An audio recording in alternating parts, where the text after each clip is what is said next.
Europe জুড়ে ভয়াবহ তাপপ্রবাহে বিপর্যস্ত জনজীবন। জুলাইয়ের শুরুতে পশ্চিম ও দক্ষিণ ইউরোপের দেশগুলো চরম তাপপ্রবাহে আক্রান্ত হয়েছে। এখন তা ধীরে ধীরে উত্তরের দিকে ছড়িয়ে পড়ছে। ইউরোপের দেশ ইতালির গ্রীষ্ম এবছরও আগুন ঝরাচ্ছে। রোম, নেপলস, সিরাকুসা ও ফ্লোরেন্স সহ দক্ষিণ ও মধ্যাঞ্চলের অনেক শহরে তাপমাত্রা 40 থেকে 44 ডিগ্রি সেলসিয়াস পর্যন্ত উঠে গেছে। আবহাওয়াবিদরা বলছেন, আফ্রিকা থেকে আসা গরম বাতাসের কারণেই এই ভয়াবহ অবস্থা সৃষ্টি হয়েছে। ইতালিতে প্রচুর গরম, এখন তাপমাত্রা প্রায় 37-38 ডিগ্রি সেলসিয়াস। আপনার বিভিন্ন জায়গায় বাসে আগুন লাগছে, পেট্রোল পাম্পে, টুরিস্ট আসতেছে, কুলুসিয়ায় যাইতেছে, প্রচুর গরম।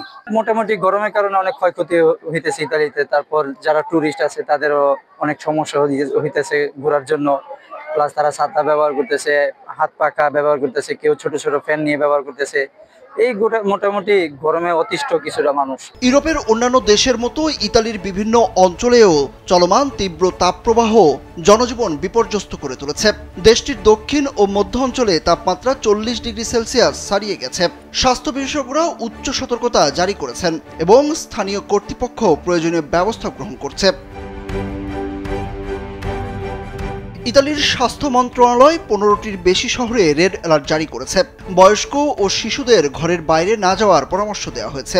বিভিন্ন জায়গায় হিটস্ট্রোকে আক্রান্ত হয়ে হাসপাতালে ভিড় বেড়েছে। কিছু এলাকায় পানি ও বিদ্যুৎ সরবরাহ সমস্যা দেখা দিয়েছে। ইতালি টুরিস্ট পয়েন্টে ঘুরতে আসছি, ঘোরার পরে দেখতেছি অনেক তাপমাত্রার কারণে টুরিস্ট অনেকেও অজ্ঞান হয়ে যায় গরমের কারণে। তারপরে রোড গার্ডে অনেক তাপমাত্রা, তারপরে বিভিন্ন জায়গায় দেখতেছি বাসে আগুন লাগতেছে।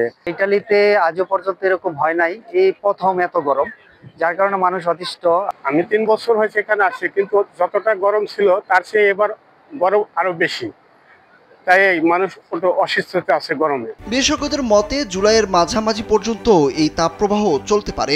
জলবায়ু পরিবর্তনের কারণে প্রতি বছরই এমন তীব্র গরম দেখা দিচ্ছে, যা আগের তুলনায় অনেক বেশি বিপজ্জনক। সরকারিভাবে শহরের পাবলিক প্লেসে ঠান্ডা পানির স্টেশন স্থাপন করা হয়েছে। হেল্পলাইন চালু করা হয়েছে গরমের কারণে শারীরিক সমস্যা দেখা দিলে তাৎক্ষণিক চিকিৎসা সহায়তার জন্য। ফায়ার সার্ভিস ও বেসামরিক রক্ষা কর্মীরাও জরুরি প্রস্তুতিতে রয়েছে।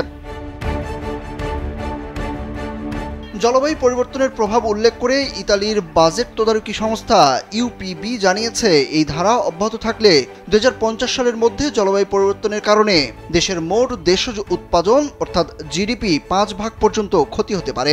এ সময় কৃষি, পর্যটন ও নির্মাণ খাত সবচেয়ে বেশি ক্ষতিগ্রস্ত হবে বলে আশঙ্কা করা হচ্ছে। ইতালির এই তীব্র গরম শুধু দেশটির নাগরিকদের জন্য নয়, পর্যটকদের জন্য একটি বড় চ্যালেঞ্জ। তাই সচেতনতা ও সুরক্ষা ব্যবস্থা গ্রহণ এখন সবচেয়ে জরুরি। সুরুজ আহমেদ, কালবেলা।